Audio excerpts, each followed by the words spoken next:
కూడా జారీ చేసింది. కొద్దిమంది 9 మంది వరకు కూడా పారిపోయారు కదా, వాళ్ళకి సంబంధించి అంటే దుబాయ్లో 6, థాయిలో 3, పూర్తిగా 9 మంది వివరాలు కోర్టుకు అందజేసింది సిట్. ఎట్లా ఉండబోతోంది, పరిణామాలు ఏమైనా మారుతాయా? ఇదొకటి కొంచెం చర్చ సార్. అంటే ఇప్పుడు సిట్ చేతికి పోయింది కదా, ఇంకా ఆలస్యం అవుతుంది, ఇంకా ఇప్పట్లో మరి ఎట్లా అవుతుందో తెలియదు, ఇంకా వేరే విధంగా కామెంట్లు చాలామంది అనుకునేది, మరి అక్కడికి పోయింది కాబట్టి ఎట్లా ఉండే అవకాశం ఉంది? సార్ ముఖ్యంగా ఇప్పుడు ఏబిఎన్ ప్రేక్షకులకి అండ్ ప్యానల్ ఉన్న వాళ్ళందరికీ నమస్కారం అండి. సార్ నమస్తే. సార్ ఇవాళ పవన్ గారు ఇవాళ యాక్చువల్ ఏంటంటే ఈడీ ఎప్పుడైతే ఎంటర్ అయిందో, యాక్చువల్లీ ఈడీ ఇప్పుడు కాదు మేలోనే ఎంటర్ అయింది. కాకపోతే ఏంటంటే ఇప్పుడు సిట్ దానిపైన చేసుకుంటూ పోతుంది. ఈడీ అనేది ఒక సెంట్రల్ ఎన్ఫోర్స్మెంట్ ఏజెన్సీ అది. సో దానిపైన చేసుకుంటుంది. సో ఇక్కడ ఏమైందంటే 2 ఇన్వెస్టిగేషన్స్ అవుతున్నాయి ప్యారలల్ గా. ఓకే, సిట్ ఏమో క్రిమినల్ పరంగా అసలు మనీ ఫ్రాడ్ ఇక్కడ ఎట్లా జరిగింది ఏంటో అది చేస్తుంది. ఇంకో పరంగా ఈడీ పిఎంఎల్ యాక్ట్ కింద పనిచేస్తుంది. ఈడీ అనేది ఎన్ఫోర్స్మెంట్ డైరెక్టరేట్ అనేది prevention of money laundering act, ఆ యాక్ట్ కింద పనిచేస్తుంది. నిజమే, గతంలో ఎంటర్ అవ్వడం వేరు, ఇప్పుడు నోటీసులు ఇవ్వడం వేరు కదా సార్. ఇంకా అదే అంటారా అంటే ఎస్ అక్కడికే వస్తుంది. సో ఇప్పుడు ఈడీ వచ్చిన తర్వాత ఇది ఏంటంటే ఈడీ దర్యాప్తు జనరల్ దేని మీద ఎక్కువ నడిపిస్తుంది అంటే అది ఎక్స్క్లూజివ్లీ ఒక మనీ, ఇట్లాంటి మనీ స్కామ్స్, హవాలాలు, మనీ లాండరింగ్ మీద ఏర్పడిన సంస్థ. సో అందులో వాళ్ళు నిష్ణాతులు ఉంటారు. సో డెఫినెట్ గా ఇక్కడ వాళ్ళు ఒక డిజిటల్ ట్రైల్, అంటే ఒక డిజిటల్ ట్రైల్, మనీ ట్రైల్ అంటాం మనం. అంటే ఈ డబ్బులు ఎలా హవాలా చేశారు, వీళ్ళు షెల్ కంపెనీస్ ఎలా పెట్టారు. జనరల్లీ మనకు తెలుసు, ఇందాక ప్యానల్ ఉన్న పెద్దవాళ్ళు అది కూడా చెప్పారు. ఎందుకంటే షెల్ కంపెనీస్ మనం ఆఫ్రికాలో, ఇక్కడ ఈ కేసు పరంగా చూసుకుంటే ఆఫ్రికాలో పెట్టినట్టు తెలుస్తుంది మనకి.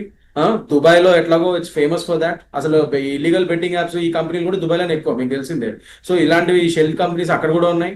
అట్ ద సేమ్ టైమ్ ఇందాక మిత్రులు అన్నట్టు ఆ కొలంబోలో అక్కడెక్కడ వేరెవర్ అంటే ఇట్లాంటి మనీ లాండరింగ్ హ్యావెన్స్ అంటారు వాటిని. మనీ లాండరింగ్ హ్యావెన్స్ ఎక్కడెక్కడ ఉన్నాయో దేశాలలో, ప్రపంచంలో అక్కడక్కడ అన్ని చోట్ల వీళ్ళు ఇవాళ రోజు షెల్ కంపెనీస్ పెట్టినట్టుగా ఒక విధంగా ఎలిగేషన్స్ వస్తున్నాయి. అంటే ఒక మనీ లాండరింగ్ చేసిన ఒక కరడుగట్టిన మోస్ట్ ఎక్స్పీరియన్స్డ్ ఆర్థిక నేరస్తులు ఎలా వ్యవహరిస్తారో అదే విధంగా ఇక్కడ లిక్కర్ స్కామ్లు ఇవాళ రోజు అదే తీరుగా వ్యవహరించారు అన్న విషయాలు ఇక్కడ తేటతెల్లం అవుతుంది ఎలిగేషన్స్ వల్ల. అది సో ఇక్కడ ఈడీ ఇవాళ రోజు ఎస్పెషల్లీ అది అందులో నిష్ణాతులమైన ఒక సంస్థ అది. సో డెఫినెట్లీ వాళ్ళు ఇక్కడ వాళ్ళ మనీ ట్రైల్ ఎస్టాబ్లిష్ చేయగలుగుతున్నారు. ఆ మనీ ట్రైల్ ని వాళ్ళు మెల్లిమెల్లిగా పడుతున్నారు. ఆ షెల్ కంపెనీస్ వీళ్ళు ఎక్కడెక్కడ పెట్టారు, ఎక్కడెక్కడ మనీ లాండరింగ్ అయింది, హవాలా ఎక్కడి నుంచి ఎక్కడ తీసుకుని వెళ్ళారు, ఇవన్నీ తెలుస్తున్నాయి. కాబట్టి 1 by 1 ఈడీ ఇప్పుడు ఏం చేస్తుంది, ఉచ్చు బిగుస్తుంది.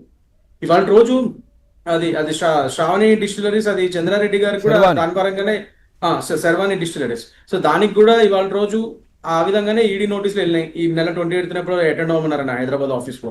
సో దాని పరంగా వెళ్తున్నాయి. అంటే ఈ కిక్ బ్యాక్స్ అంటే ఇప్పుడు నీదొక ఇవన్నీ ముఖ్యంగా ఏంటి సార్, ఈ గత వైసీపీ పాలనలో ఈ 2019 to 2024 సంపూర్ణ మద్యపాన నిషేధం అని మేనిఫెస్టోలో పెట్టుకొని, కానీ అదే మద్యపానాన్ని అసలు హ్యూజ్ స్కామ్లు ఎలా చేయొచ్చు, అసలు ఢిల్లీ లీకర్ స్కామ్ దేనికి పనికిరాదు, అసలు ఇలా ఒక మద్యపానంతో ఇంత పెద్ద హ్యూజ్ స్కామ్ ఎలా చేయొచ్చు అని ఒక బ్లూ ప్రింట్ వేసుకొని వచ్చిన ఏకైక పార్టీ ప్రపంచంలో ఉందంటే అది వైసీపీ పార్టీ. ఇవాళ రోజు ఒక ఆర్గనైజ్డ్ క్రైమ్ మాదిరిగా, ఇందాకన్నారు మిత్రులు కొలంబోలో అక్కడిక్కడ ఈ డ్రగ్ ట్రేడ్స్ వాటికి చాలా ఫేమస్ అని చెప్పి, పాబ్లో ఎస్కోబార్ అని చెప్పి ఒకప్పుడు ఒక పెద్ద క్రైమ్ లార్డ్ ఉండేవాడు. So he is famous for that. కొలంబోలో కింగ్ అనమాట ఆయన ఒకప్పుడు. దాని తర్వాత ఎఫ్బిఐ వాళ్ళు అతన్ని చంపేశారు, ఇట్లని అవన్నీ, దట్స్ డిఫరెంట్ స్టోరీ.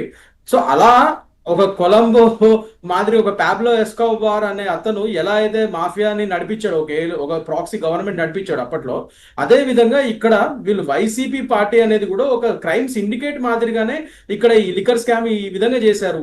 ఆ క్రైమ్ ప్రొసీడ్స్ అంటారు వీటి, అందులో వచ్చే డబ్బుల్ని, ఆ డబ్బుల్ని వీళ్ళు ఎలాంటి సంస్థలు పెట్టారు అంటే మనం దావుద్ ఇబ్రహీం చూసాం కదా సార్ ఇదివరకు మాఫియా. వాళ్ళు ఏం చేశారు, ఇట్లానే డబ్బులు ఈ హవాలా ద్వారా ఇదివరకు వచ్చిన డబ్బులు, ఇల్లీగల్ మనీని వాళ్ళు ఫిలిమ్స్ లోను, రియల్ ఎస్టేట్ లోను, గోల్డ్ లోను, ఇట్లా రకరకాలుగా ఇన్వెస్ట్ చేసేవాళ్ళు. సేమ్ అదే మాదిరిగా ఇక్కడ కూడా వీళ్ళు ఇట్లా ఇల్లీగల్ మనీ ఇది ఏదైతే వచ్చిందో వీటి రియల్ ఎస్టేట్ లోను, సినిమాల్లోను, బయోపిక్స్ లోను, ఇలా రకరకాల వాటిలోను వీటిలోను పెట్టి దాన్ని ఎట్లా లాండరింగ్ చేసి వైట్ మనీ చేశారో ఇక్కడ కూడా తెలుస్తుంది. ఇవన్నీ ఇవాళ రోజు అదే ఈడీ ఇవన్నీ బయటకు తీస్తుంది 1 by 1. సో ఇవాళ రోజు వీళ్ళు షెల్ కంపెనీస్ ఎక్కడెక్కడ పెట్టారు, అసలు ఎక్కడి నుంచి ఎలా వెళ్ళినాయి, అంతిమ లబ్ధిదారుడు ఎవడు, finally who is the king pin, అసలైన డాన్ దావుద్ ఇబ్రహీం ఎవరు ఇక్కడ తెలిసిందే, ఏదో మనం అనుకోవడం తెలిసిందే కదా. అది ఒఫీషియల్ గా ఈడీ ఇప్పుడు బయట పెట్టారు. మిథున్ రెడ్డి ఎవరైతే ఒకతను లెఫ్ట్ హ్యాండ్ ఇంకో అతను రైట్ హ్యాండ్ అని చెప్పుకోబడ్డారు ఇన్నేళ్ళు గత ప్రభుత్వంలో, ఆ రైట్ హ్యాండ్ లెఫ్ట్ హ్యాండ్ అని కూడా ఇవాళ రోజు ఉచ్చు బిగుస్తున్న తరుణం. అండ్ ముఖ్యంగా Mithun Reddy is almost like right hand అని చెప్పి అంటారు. సో ఇవాళ రోజు ఈ సిట్ ఇది నోటీస్ ఇచ్చి ఇంకా ఇప్పుడు అతన్ని కూడా అరెస్ట్ చేసి ఇప్పుడు లోపల పెట్టిన పరిస్థితి. ఇంకా రైట్ హ్యాండ్ వరకు వచ్చిన తర్వాత ఇంకా తల వరకు వెళ్ళటం ఎంతసేపు, అంతే కదా. సో తొందరలో అది కూడా జరగబోతుంది. ఇందాక మన మిత్రులు అన్నట్టు డెఫినెట్ గా ఇంకా నెక్స్ట్ అదే అల్టిమేట్ లబ్ధిదారులు ఎవరు, ఈ కిక్ బ్యాక్స్ ఫైనల్ గా ఎవరికి చేరాయి అన్న దాని మీద ఈ డిజిటల్ ట్రైల్, ఈ మనీ ట్రైల్ ఎస్టాబ్లిష్ చేయడానికి ఈడీ ప్రయత్నిస్తుంది. అండ్ త్వరలో ఈడీ, ఎందుకంటే ఈడీ ఎస్పెషల్లీ ఇప్పుడు సిట్ అంటే అందులో పోలీస్ వారు ఉంటారు, అదొక స్టేట్ ఆర్గనైజ్డ్ సిట్ అది. సో వాళ్ళు చేయడం వేరే, కానీ స్పెషల్లీ ఇందులో నిష్ణాతులు, ఇలాంటి క్రైమ్స్ లో నిష్ణాతులు ఆయన ఒక ఇన్వెస్టిగేషన్ ఏజెన్సీ ఇప్పుడు ఎంటర్ అయ్యి వాళ్ళు చేస్తున్నారంటే ఖచ్చితంగా ఇది ఒక కొలిక్ వస్తుంది. అండ్ డెఫినెట్ గా ద మెయిన్ కింగ్ పిన్ తొందరలో అరెస్ట్ చేస్తారన్న నమ్మకం అయితే నాకు ఉంది.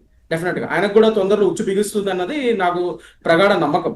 ఎందుకంటే మీరు చూస్తే పవన్ గారు, అసలు మద్యపాన నిషేధం అని మీరు మేనిఫెస్టోలో పెట్టుకొని ఇవాళ రోజు గవర్నమెంట్ లోకి వచ్చిన తర్వాత దాంట్లోనే కొన్ని వేల కోట్లు ఎలా సంపాదించాలి అని చెప్పి ఒక ఇది నన్ను అడిగి ఇది కేసు కాదు, ఇది కేస్ స్టడీ అంట నేనైతే. అసలు ఇలా white collar crime, liquor scam ఎలా చేయొచ్చు అనేది ఇది ఒక పెద్ద case study. It's not case, it's case study.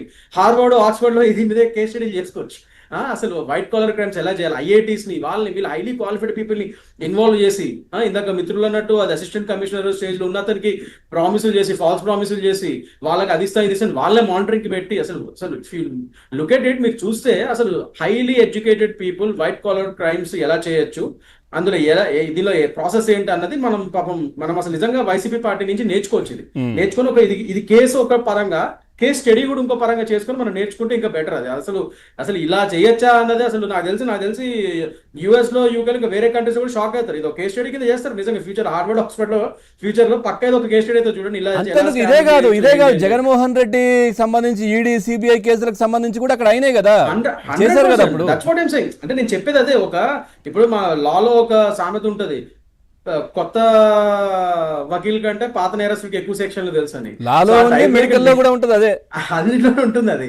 So అట్లా ఈ పాత నేరస్తులకి మేము కొత్తగా మనం నేర్పించేది ఏముంటది, ఇంకా మనకే తెలియదు ఎలా చేయాలి ఏంటి, ఇలా కూడా చేయొచ్చా అవన్నీ ఉంటాయి. So these things are there. So ఇవాళ రోజు ఈడీ మీద నాకు పూర్తి నమ్మకం ఉంది సార్. ఎందుకంటే ముఖ్యంగా మా బీజేపీ పాలన మీరు చూస్తే మేము ఒక అవినీతి రహిత పాలన అందించడంలోనే మేము ఉన్నాం ఇప్పుడు వరకు ఈ 10-12 years నుంచి.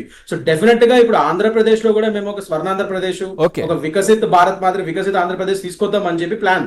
సో డెఫినెట్ గా మా గవర్నమెంట్ కూడా పూర్తిగా సహకరిస్తుంది ఈ స్టేట్ గవర్నమెంట్ కి. డెఫినెట్ గా ఈ కేసు ఒక కొలిక్ వస్తుంది. ఒక ఢిల్లీ లిక్కర్ స్కామ్ ఎలా అయితే బయట పెట్టామో అదే విధంగా ఇది కూడా తొందరలో, దానికి మించిన స్కామ్ కాబట్టి తొందరలో దీనికి కూడా ఒక కొలిక్ వస్తుంది. దీంట్లో ఢిల్లీ లిక్కర్ స్కామ్ ఉంది, అన్ని కలిసాయి ఇక్కడ, అందరు కలిసారు ఇక్కడ. తెలంగాణ ఫోన్ ట్యాపింగ్ కూడా ఉంది సార్.